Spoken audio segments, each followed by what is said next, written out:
Hello, welcome to Lemon Studios, where we talk movies, television, and wrestling. I'm, of course, the Lemon himself, Zeke Lemon, and this is my review for Gen V Episode 6. But before we get into that, let's get the house clean out of the way. Share, leave a like, comment below, and know your thoughts on Gen V, and of course, hit that subscribe button as it helps me grow into my YouTube career.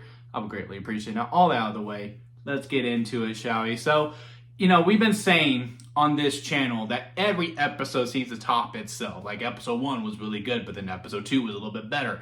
Episode 3 was better than 2. Oh, 4 is now the best episode of the season. Oh, now 5 is the best episode of the season. And you're thinking, well, at some point, there has to become an episode where we just cool off and, it doesn't reach the heights that the anticipation from this show is going from week to week. And I do think episode 6 was it. Now, I do think it was intentional because I do think we're about to get a bonkers next 2 episodes to wrap this up that will then lead into a bonkers final season of The Boys, with considering how integral Marie seems to be. I mean, the reveal that her and Homelander are the only ones to get this type of Gen V and actually survive, meaning they are on the same level, and she may be even stronger because Homelander is just really about the punching. Yeah, he has the lasers and all that, but she can literally manipulate your blood and do all of these different things. She can bring people back from the dead, and we hinted that she can maybe cure some people as well. Now, I do think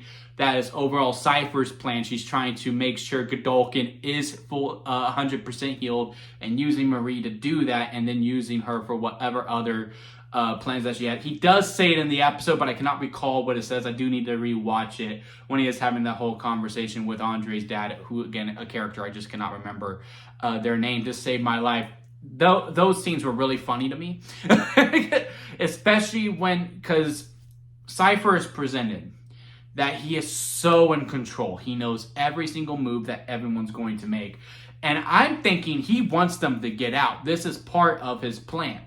And then when he answers the phone and he goes, "How'd they get out?" "You don't know." "Okay, well, figure that out, please." And hangs up and then beats the crap out of Godolkin, who we are assuming is Godolkin and not his dad. Maybe he's both, who knows. But beats the crap out of him multiple times because that's clearly not what he wanted. He wanted her to bring her sister back to life, and then that point get them back into the cage so that he can do whatever he wants to them. But once he loses that, okay, well, where are they? Okay, let me go to his house. Then when he wakes up, "Man, what did you do in your home?" And then gets them tied up. They get the call, "Hey, okay, thank you, you did the right thing. Where are they located?" Sends the guy who wants to be Thor so bad. And that whole fight sequence is happening. And then here comes, crap.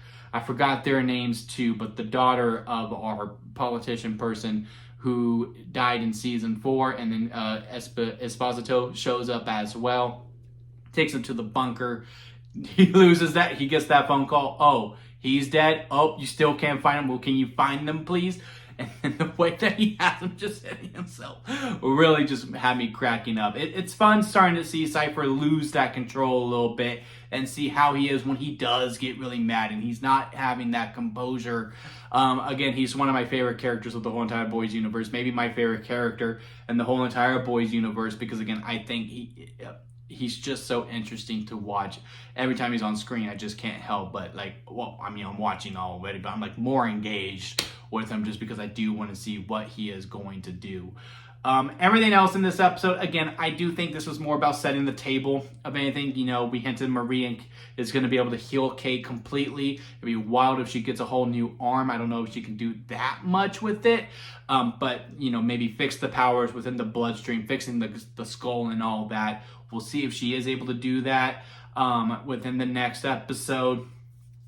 The conversations, it's just the dynamics that we were having with some of the characters, Jordan and Marie, still fine with that one. No problems there. Sam and Emma, I'm not sure if I'm fully on board with, bringing them back together. I kind of hey, we did this thing. We had feelings for each other, but you did something really bad to me, Sam. And I just don't think I could do that. And for Sam to be "Hey, let's try again," off the bat, instead of be "Hey, I do want to try something. I would like to, pursue a relationship with you, but how about just hello, let's just be friends for now. And then, you know, maybe in a couple seasons we get there. Now, I do hope we do go the long game within it. I'm not opposed to them getting back together, but I do want to go a longer route with it. I like that he is a little bit jealous of the other guy that she's talking to.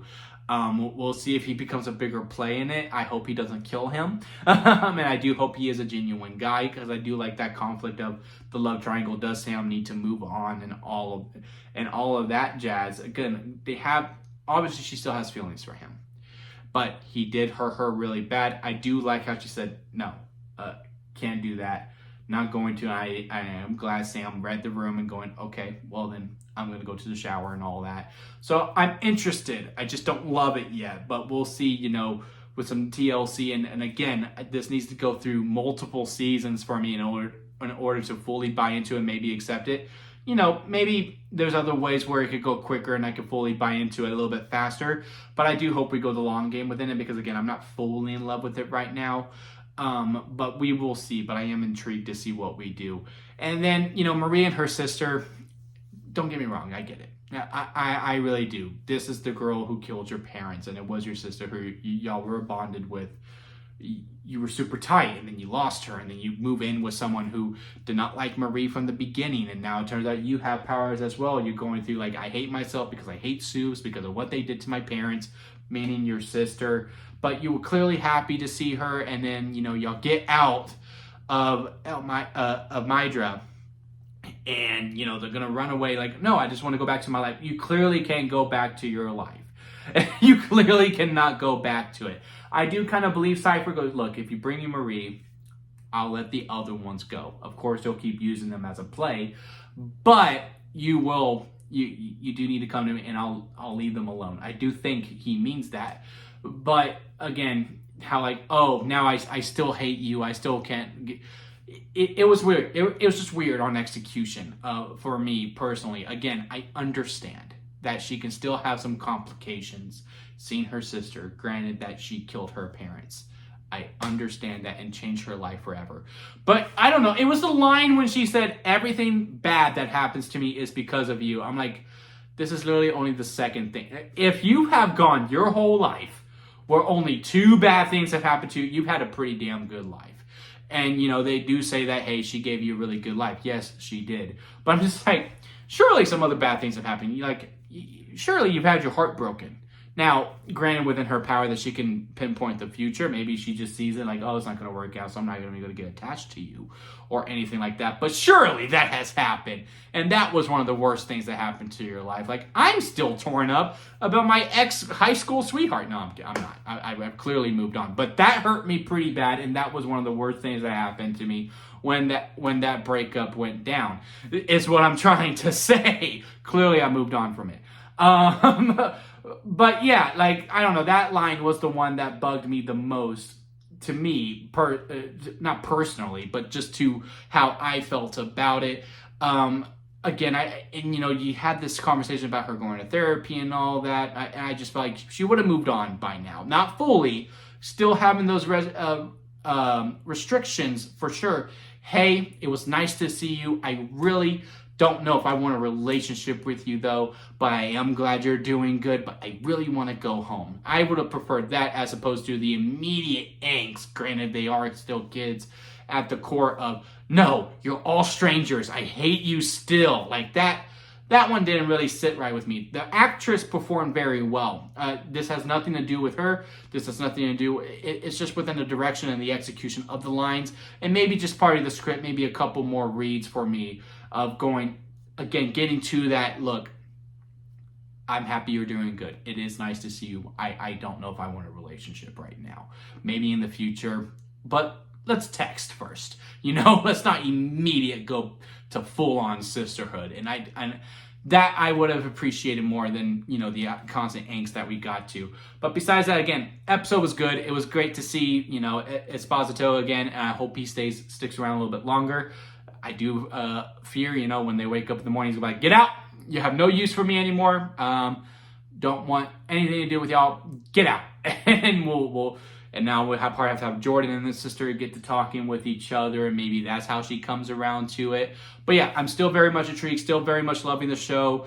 It might be my favorite show of the year so far. It's just this episode in particular is just not my favorite. But let me know what y'all think about down in the comment section. Leave a like if you made this far within a review. I do greatly appreciate it. Hit that subscribe button as I am trying to grow into my YouTube career. And don't forget to squeeze the days, guys, because life is too short not to give you all. So squeeze every opportunity that you can. Until next time, I'll see you here at Lemon Studios.